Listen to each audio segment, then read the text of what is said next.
Knockout power. At the highest level, it's something you either have or don't. Some fighters have the power of a malnourished kindergartner, and some fighters possess the ability to shut your lights out with any punch. This is the hardest hitting fighters ever at each weight class.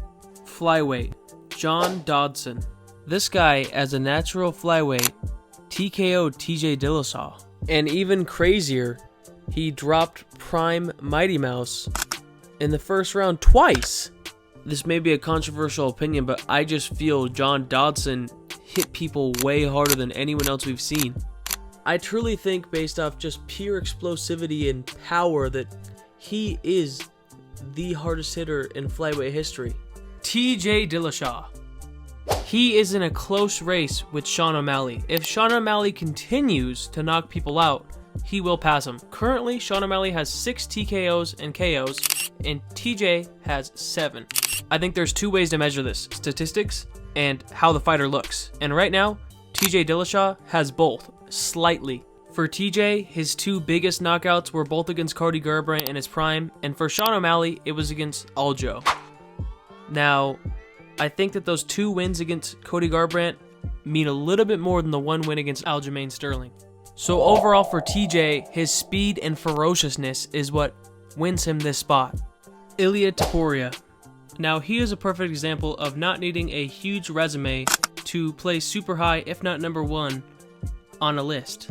With only 4 finishes, 2 of which being Ryan Hall and Damon Jackson, you could say that his resume isn't super loaded, but here is where his KO power being the greatest is undeniable. His knockout against Max Holloway. Knocking out Max Holloway is literally the greatest accomplishment for a KO artist you can possibly achieve in featherweight. And amazingly, right before this, he knocked out Alexander Volkanovski, which is the best featherweight of all time. So yes, Ilia Topuria is the hardest hitter. I mean, these are the greatest back-to-back wins we quite possibly have ever seen. Justin Gaethje. Now, this was a hard decision with old favorites like Dustin Poirier, newer guys like Ilia Topuria, and classics like Conor McGregor. Now, he's better than Conor and Ilia just simply because of his resume automatically, so they're X'd out of the equation. But now that leaves us with Dustin Poirier.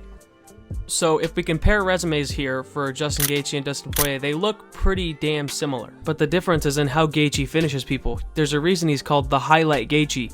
When Gaethje finishes you, a lot of the time you're dead or just completely destroyed.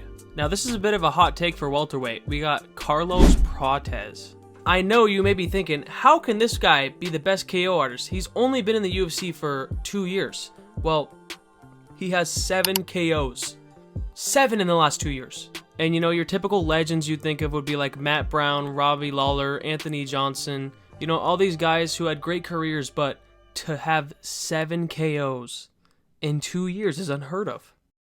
Anderson Silva. Now, he was 100% the most technical KO artist. He ruled over the early era of the UFC for a long time. And there's not really any better competition because Israel Adesanya dominated, but he wasn't exactly a KO artist. Silva's most notable wins were against Rich Franklin, Vitor Belfort, and Forrest Griffin. And I understand these aren't the most quality wins, but we have to look at how he was doing it. A lot of other guys were getting KOs, but they just weren't at the top level like Anderson Silva. This is why he's in the spot, because he was doing it as a champion. Now, next up is Alex Poatan Pereira. This is what inspired me to do this list. We haven't seen a fighter flatline so many good people all in such a consecutive crazy streak. This truly is a one-of-a-kind fighter.